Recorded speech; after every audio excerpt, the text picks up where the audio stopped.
نابینا نے بینا کو راہ دکھائی۔ اس وقت میری عمر 30 سال تھی جب میری بیوی نے میرے پہلے بیٹے کو جنم دیا۔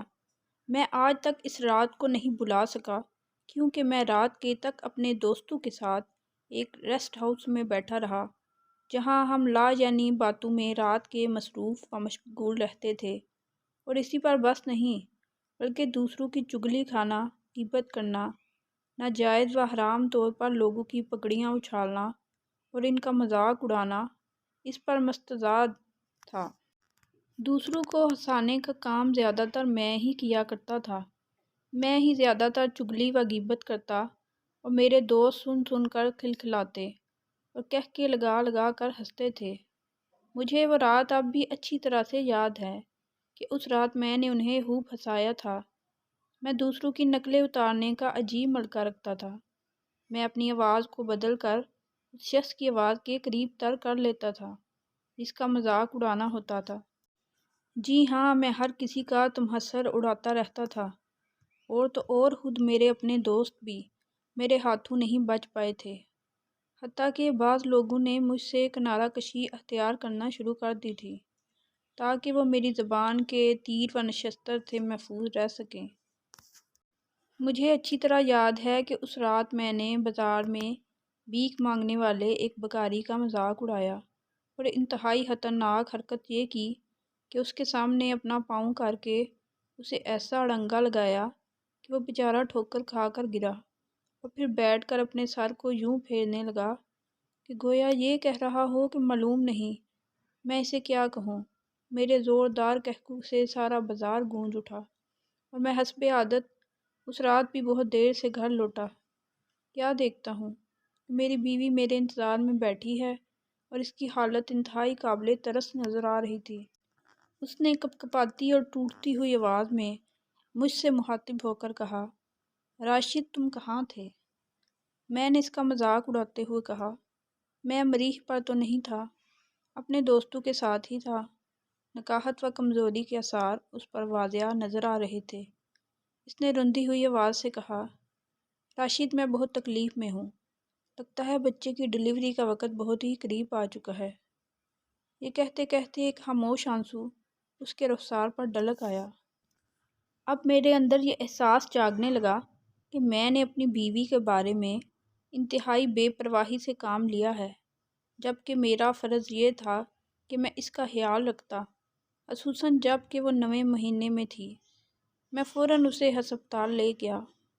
اسے میٹرنٹی وارڈ کے لیبر روم میں داخل کر لیا گیا جہاں وہ کئی گھنٹے تکالیف و آلام برداشت کرتی رہی۔ میں بڑی بے صبری سے بچے کی ولادت کا انتظار کر رہا تھا، حتیٰ کہ میں انتظار کرتے کرتے تھک گیا اور گھر چلا آیا۔ آتے ہوئے وہاں کے عملے کو اپنا فون نمبر دے آیا تاکہ وہ مجھے خوشخبری دے سکیں۔ 1 گھنٹے کے بعد فون کی بیل ہوئی۔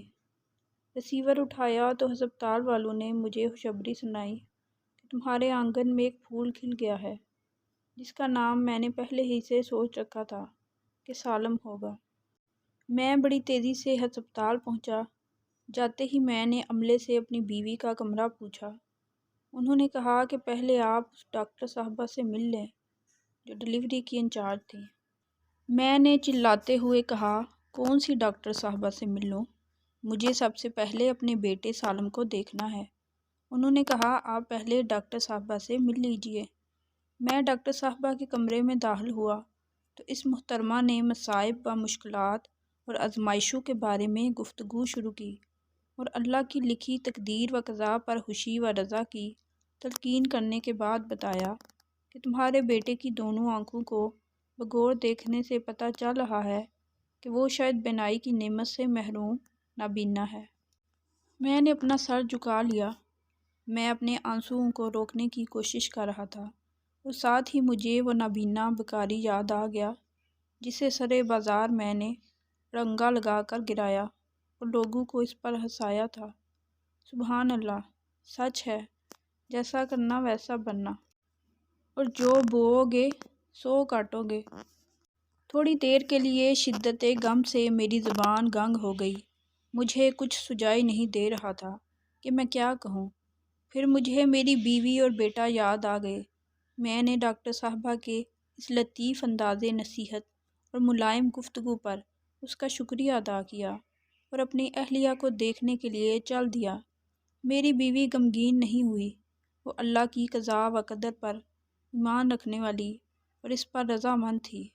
اس نے ہمیشہ مجھے لوگوں کا مذاق اڑانے سے باز رہنے کی ہی نصیحت کی۔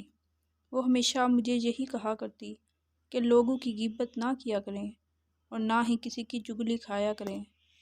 بیوی کو ڈسچارج کروا کر ہم ہسپتال سے باہر نکلے اور سالم بھی ہماری گود میں تھا۔ حقیقت یہ ہے کہ میں نے اپنے اس بیٹے کی کبھی پرواہ نہ کی تھی۔ میں یہی سمجھتا جیسے کہ وہ گھر میں موجود ہی نہیں۔ جب کبھی وہ کسی وجہ سے زور زور کے ساتھ روتا تو میں بیڈ روم سے باہر نکلتا اور ڈرائنگ روم میں جا سوتا۔ تاہم میری اہلیہ اس کا بہت خیال رکھتی تھی اور اسے بہت ہی لاڈ و پیار دیتی تھی۔ جہاں تک میری ذات کا معاملہ ہے، میں اسے نفرت تو نہیں کرتا تھا، لیکن میں اس سے محبت بھی نہ کر سکا۔ سالم بڑا ہو گیا، اب اس نے گھسیٹ کر چلنا شروع کر دیا تھا۔ اس کا گھسیٹنا بھی کچھ عجیب قسم کا تھا۔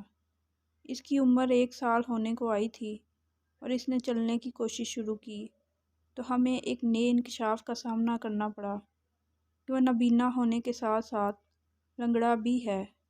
اب تو مجھے پہلے سے بھی زیادہ بوجھ محسوس ہونے لگا تھا۔ اس کے بعد میری بیوی نے 2 دوسرے بیٹوں عمر اور خالد کو بھی جنم دیا۔ سالوں پہ سال گزرتے گئے، سالم بڑا ہو گیا اور اس کے دونوں بھائی بھی بڑے ہو گئے۔ میں گھر میں بیٹھے رہنا پسند نہیں کرتا تھا، بلکہ ہمیشہ اپنے دوستوں کے ساتھ گھر سے باہر ہی زیادہ وقت گزارا کرتا تھا۔ حقیقت تو یہ ہے کہ میں ان کے ہاتھوں میں کھلونا بن کر رہ گیا تھا۔ میری بیوی میری اصلاح سے کبھی مایوس نہیں ہوئی۔ وہ ہمیشہ میری ہدایت اور سدھرنے کی دعائیں کرتی رہی اور میرے اس غافلانہ رویے پر اس نے ناراضگی کا اظہار کبھی نہیں کیا۔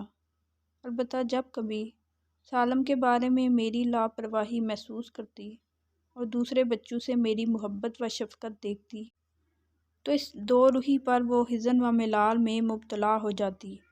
سالم بڑا ہوتا گیا اور اس کے ساتھ ہی میرا غم بھی بڑھتا گیا۔ جب میری بیوی نے مطالبہ کیا کہ میں سالم کو اپاہج بچوں کے اسپیشل اسکول میں داخل کروا دوں تو میں نے اسے منع نہیں کیا۔ مجھے سالوں پہ سال گزرتے چلے جانے کا کوئی احساس تک بھی نہیں ہوا۔ شب و روز ایک ہی طرز پر گزرتے جا رہے تھے، کام کرنا، سونا، کھانا اور راتوں کو بے مقصد جاگنا۔ جمعے کا ایک دن تھا کہ میں دوپہر 11 بجے نیند سے بیدار ہوا۔ میرے نزدیک ابھی بہت سویرا تھا۔ میں ایک ولیمہ پارٹی میں مدعو تھا۔ میں نے نیا خوبصورت لباس سے تن کیا، اپنے آپ کو پرفیوم سے خوب معطر کیا اور گھر سے باہر نکلنے کے لیے کوریڈور سے گزر رہا تھا کہ سالم پر نگاہ پڑی، جو بڑی دل سوزی کے انداز سے رو رہا تھا۔ اس منظر نے میرے قدم روک لیے۔ سالم کے بچپن سے لے کر آج تک یہ پہلا موقع تھا کہ اس کے رونے نے مجھے اپنی طرف متوجہ کیا ہو۔ 10 سال گزر گئے تھے کہ میں نے کبھی اس کی طرف توجہ نہیں دی تھی۔ اس مرتبہ بھی میں نے اسے نظر انداز کرنے کی کوشش کی، مگر مجھ سے برداشت نہیں ہوا۔ میں کمرے میں ہی تھا کہ اس کے رونے اور اپنی ماں کو پکارنے کی آوازیں سن رہا تھا۔ میں اس کی طرف متوجہ ہوا، پلٹ کر اس کے قریب گیا اور میں نے کہا، سالم تم کیوں رو رہے ہو؟ جب اس نے میری آواز سنی تو رونا بند کر دیا اور جب اسے شعور ہوا کہ میں اس کے قریب ہی ہوں تو اس نے اپنے چھوٹے چھوٹے ہاتھوں کو ادھر ادھر گھما کر اپنے چاروں طرف کچھ ٹٹولنا شروع کر دیا۔ اسے کیا ہوا ہے؟ میں نے محسوس کیا کہ یہ تو مجھ سے دور بھاگنے کی کوشش کر رہا ہے اور یوں لگتا تھا کہ جیسے وہ زبان حال سے کہہ رہا ہو کہ ابو جان، اب آپ کو میرے وجود کا احساس ہوا ہے۔ گزشتہ 10 سالوں کے دوران آپ کہاں تھے؟ میں اس کے پیچھے ہی ہو لیا جب کہ وہ اپنے کمرے میں داخل ہو گیا۔ شروع میں تو اس نے اپنے رونے کی وجہ بتانے سے انکار کر دیا، لیکن جب میں نے اسے اپنی شفقت و محبت کا اظہار کیا اور پیار سے سبب دریافت کیا تو اس نے اپنے رونے کا سبب بتانا شروع کر دیا۔ میں غور سے اس کی بات سن رہا تھا اور اندر ہی اندر خون کے آنسو پی رہا تھا۔ جانتے ہیں کہ اس نے اپنے رونے کی وجہ کیا بتائی تھی؟ وجہ یہ تھی کہ اس کا بھائی عمر اس کے پاس پہنچنے سے لیٹ ہو گیا تھا، جو اسے مسجد پہنچایا کرتا تھا۔ آج چونکہ جمعے کا دن تھا، اسے ڈر لگنے لگا تھا کہ کہیں ایسا نہ ہو آج اسے نماز جمعہ کے لیے صف اول میں جگہ نہ ملے۔ اس نے پھر سے کبھی عمر کو اور کبھی اپنی ماں کو آوازیں دینا شروع کر دیں، مگر اس کی آواز کو سننے والا اس کے قریب دوسرا کوئی نہیں تھا۔ میں نے اس کی بے نور آنکھوں سے ٹپ ٹپ گرتے آنسوؤں کو دیکھنا شروع کیا، اور میں اس کی باقی گفتگو سننے کا متحمل ہی نہ ہوا۔ میں نے اپنا ہاتھ اس کے منہ پر رکھ دیا اور اس سے کہا، اے سالم، تم اس وجہ سے رو رہے ہو؟ اس نے کہا، جی ہاں، میں اپنے دوستوں ساتھیوں کو بھول گیا، میں دعوت ولیمہ کو بھی بھلا بیٹھا۔ اور بے ساختہ میں نے کہا، سالم غمگین نہ ہو، جانتے ہو آج تمہیں مسجد کون لے جائے گا؟ اس نے بڑی معصومیت سے کہا، یقیناً مجھے صرف عمر ہی مسجد لے جائے گا، لیکن مشکل یہ ہے کہ وہ ہمیشہ لیٹ ہو جاتا ہے۔ میں نے کہا، نہیں سالم، آج تجھے عمر نہیں بلکہ میں خود مسجد لے کر جاؤں گا۔ سالم یہ بات سن کر دم بہدر سا رہ گیا، اسے یقین نہیں آ رہا تھا۔ وہ سمجھا کہ میں شاید اس کا مذاق اڑا رہا ہوں۔ وہ لمحہ بھر کے لیے خاموش رہا اور پھر اس نے رونا شروع کر دیا۔ میں نے اپنے ہاتھوں کے ساتھ اس کی آنکھوں سے برسنے والے آنسو پونچھے اور پھر اس کا ہاتھ پکڑ لیا۔ میں نے ارادہ کیا کہ میں اسے گاڑی میں بٹھا کر مسجد پہنچاؤں، مگر اس نے یہ کہتے ہوئے گاڑی میں بیٹھ کر جانے سے انکار کر دیا۔ مسجد تو قریب ہی ہے اور میں چاہتا ہوں کہ اپنے قدموں پر چل کر مسجد جاؤں، کیونکہ ہر قدم پر نیکی ملتی ہے۔ اللہ کی قسم، اس نے مجھے یہی کہا۔ میں نہیں جانتا کہ مسجد میں آخری مرتبہ کب داخل ہوا تھا، لیکن یہ پہلی بار تھا کہ میں مسجد میں داخل ہوتے خوف اور ندامت محسوس کر رہا تھا۔ میرا یہ خوف و ندامت گزشتہ کئی سالوں میں مجھ سے سرزد ہونے والی کوتاہی کی وجہ سے تھے۔ مسجد نمازیوں سے کھچا کھچ بھری ہوئی اور اپنی تنگ دامانی کا شکوہ کر رہی تھی، تاہم مجھے سالم کے لیے صف اول میں جگہ مل گئی۔ ہم دونوں نے اکٹھے ہی خطبہ جمعہ سنا اور اس نے میرے پہلو میں ہی نماز جمعہ ادا کی، لیکن حقیقت تو یہ ہے کہ سالم نے میرے پہلو میں نہیں بلکہ میں نے سالم کے پہلو میں نماز ادا کی۔ نماز ادا کر چکے تو سالم نے مجھ سے قرآن کریم طلب کیا۔ مجھے بڑا تعجب ہوا۔ میں دل ہی دل میں سوچنے لگا کہ یہ تو نابینا ہے، یہ قرآن کریم کی تلاوت کیسے کرے گا؟ قریب تھا کہ میں اس کی بات کو سنی انسنی کر دوں، لیکن پھر میں نے اس کا دل رکھنے کے لیے اسے قرآن کریم پکڑا ہی دیا تاکہ اس کے جذبات مجروح نہ ہوں۔ اب اس نے مطالبہ کیا کہ میں قرآن کریم کو کھول کر سورۃ الکہف نکالوں۔ میں نے صفحات کو الٹ پلٹ کرنا شروع کر دیا۔ کبھی میں صورتوں کی فہرست کو دیکھنے لگتا، غرض میں نے سورۃ الکہف کی جگہ نکال ہی لی۔ اس نے قرآن کریم میرے ہاتھ سے لیا، اسے اپنے سامنے رکھا اور سورۃ الکہف کی تلاوت شروع کر دی، جبکہ اس کی دونوں آنکھیں بند تھیں۔ یا اللہ، اسے تو پوری سورۃ الکہف زبانی یاد تھی۔ اب میں دل ہی دل میں بہت شرمندہ ہوا۔ میں نے بھی مصحف ہاتھ میں لے لیا، میرے جوڑ جوڑ پر ریشے کی حالت طاری تھی۔ میں نے قرآن کریم کی تلاوت کی اور آج خوب تلاوت کی اور اپنے رب سے دعائیں کیں کہ وہ مجھے میرے گناہ بخش دے اور مجھے راہ ہدایت پر لگا دے۔ اب مجھ سے اپنے دل پر قابو نہ رہا اور میں نے بچوں کی طرح پھوٹ پھوٹ کر رونا شروع کر دیا۔ ابھی کچھ لوگ مسجد میں موجود تھے جو فرائض جمعہ کے بعد والی سنتیں پڑھ رہے تھے۔ میں شرم کے مارے اپنے رونے پر قابو پانے لگا تو میرا رونا ہچکیوں اور سسکیوں میں بدل گیا۔ مجھے اپنا کوئی ہوش نہ رہا کہ اسی عالم میں مجھے ایک ننھے منھے ہاتھ کا شعور و احساس ہوا جو میرا چہرہ ڈھونڈ رہا تھا، اور پھر اس نے میرے آنسو پونچھے۔ یہ سالم تھا۔ میں نے اسے اپنی گود میں لے کر سینے سے لگا لیا۔ میں نے اس کی طرف دیکھا اور اندر ہی اندر کہنے لگا، تم نابینا نہیں ہو بلکہ دراصل اندھا تو میں ہوں، جو ان فاسق و فاجر دوستوں کے پیچھے کھنچا چلا جاتا رہا جو مجھے نارے جہنم کی طرف گھسیٹتے لیے جا رہے تھے۔ مسجد سے ہم باپ بیٹا دونوں گھر لوٹے۔ تو دیکھا کہ میری بیوی سالم کے بارے میں بڑی تشویش میں مبتلا تھی، لیکن اب اس کی تشویش خوشی کے جذبات سے مغلوب ہو کر آنسو کی جڑی کی شکل اختیار کر گئی، کیونکہ اسے پتہ چلا کہ آج سالم کے ساتھ میں نے بھی نماز جمعہ ادا کی ہے۔ وہ دن اور آج کا دن میں نے کبھی مسجد میں نماز باجماعت قضا نہیں ہونے دی۔ میں نے اپنی بری سوسائٹی کو چھوڑ دیا، برے ساتھیوں سے ناطہ توڑ لیا۔ ان کی بجائے اب میری دوستی ان اچھے اور نیک لوگوں سے ہو چکی تھی جن سے میرا ملنا جلنا مسجد میں ہوا۔ ان کے ساتھ اٹھنے بیٹھنے کے بعد میں نے ایمان کی صحیح حلاوت و شیرینی پائی اور خوب مزہ چکھا۔ ان سے میں نے وہ چیزیں سیکھیں جن سے مجھے دنیا داری نے غافل کر رکھا تھا۔ میں نے کبھی کوئی حلقہ ذکر و درس نہیں چھوڑا اور نہ ہی میں نے کبھی نماز وتر و تہجد قضا ہونے دی ہے۔ صرف ایک ہی مہینے میں نے کئی مرتبہ پورے قرآن کریم کو ختم کیا۔ میں اپنی زبان کو ہمیشہ ذکر الہی سے تر رکھتا ہوں تاکہ شاید اللہ تعالیٰ اسی طرح ہی میرے دین سے دور رہنا، لوگوں سے تمہسر کرنا اور ان کا مذاق اڑانا مجھے بخش دے۔ میں نے محسوس کر لیا ہے کہ میں اب اپنے افراد خانہ سے پہلے کی نسبت بہت ہی قریب ہو گیا ہوں۔ اب وہ خوفزدہ سی اور ڈری ہوئی نظریں غائب ہو گئی ہیں جو میری بیوی کی آنکھوں سے جھلکا کرتی تھیں۔ میرے بیٹے سالم کے ہونٹوں پر ہر وقت تبسم و مسکراہٹ کھیلتی رہتی ہے۔ جو اسے دیکھے وہ سمجھتا ہے کہ جیسے اسے پوری دنیا اور اس کی تمام تر دولتیں مل گئی ہیں۔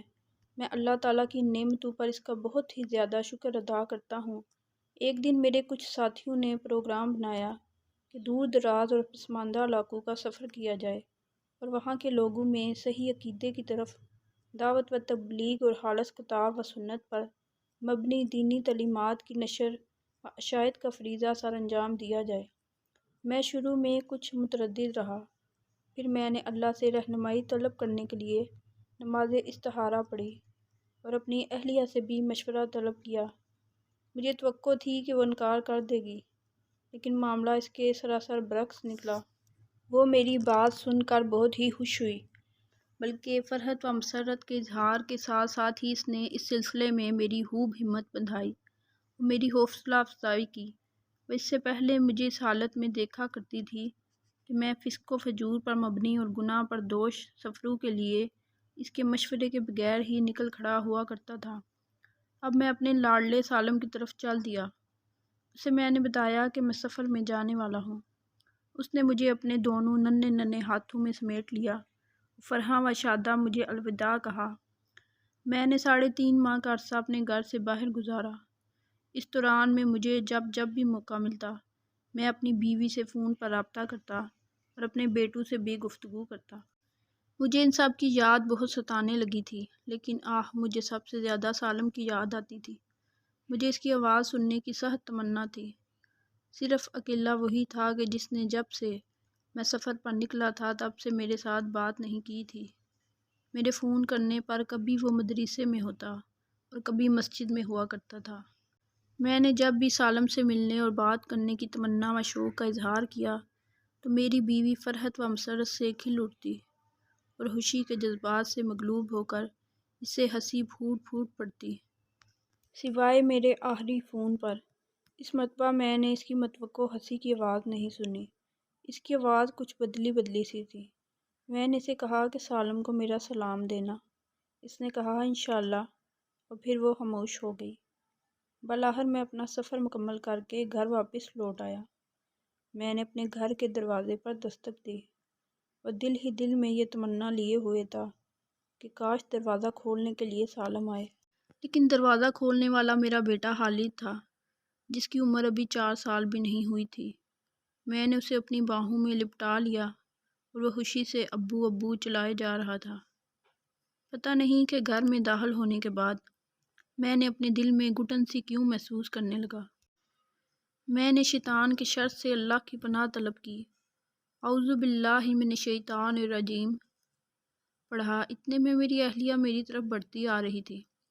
اس کا چہرہ کچھ بدلا بدلا سا تھا۔ وہ مصنوعی سی خوشی کا اظہار کر رہی تھی۔ میں نے بغور اس کی طرف دیکھا، پھر اس سے پوچھا، تمہیں کیا ہوا ہے؟ اس نے کہا، کچھ بھی تو نہیں۔ اتنے میں مجھے سالم کی یاد آ گئی۔ میں نے کہا، سالم کہاں ہے؟ اس نے اپنا سر جھکا لیا اور منہ سے کوئی جواب نہیں دیا، تاہم شدت غم سے اس کی آنکھیں چھلک پڑیں اور ان سے گرم قسم کے آنسو اس کے رخساروں پر ڈلک پڑے۔ میں نے چلاتے ہوئے کہا، سالم، سالم کہاں ہے؟ اس وقت مجھے صرف اپنے بیٹے خالد کی آواز سنائی دی، جو اپنی ننھی منھی توتلی سی آواز سے کہہ رہا تھا، بابا تھالم تو دند میں تلا گیا ہے۔ اللہ تے پاش۔ میری اہلیہ اس منظر کو برداشت نہ کر سکی اور پھوٹ پھوٹ کر رونے لگی۔ قریب تھا کہ شدت حزن و ملال سے وہ زمین پر گر پڑے۔ اب میں کمرے سے باہر نکل آیا۔ بعد میں مجھے پتہ چلا کہ میری واپسی کے پروگرام سے 2 ہفتے قبل اسے سخت بخار آیا۔ میری اہلیہ اسے اسپتال لے گئی۔ بخار مزید شدت اختیار کر گیا، جو اس کی جان چھوڑنے کا نام ہی نہیں لے رہا تھا، اور بالآخر اسی بخار کے نتیجے میں اس کی روح قفس عنصری سے پرواز کر گئی۔ انا للہ و انا الیہ راجعون۔ سالم وفات پا گیا۔ وہ تو اپاہج و نابینا تھا، مگر مجھ جیسے آنکھوں والے اندھے کو راہ دکھلا گیا۔ ویڈیو اچھی لگی ہے تو لائک اور شیئر کر دیں اور چینل کو سبسکرائب کرنا نہ بھولیں، اور کمنٹ سیکشن میں اپنی رائے کا اظہار ضرور کیا کریں۔ شکریہ۔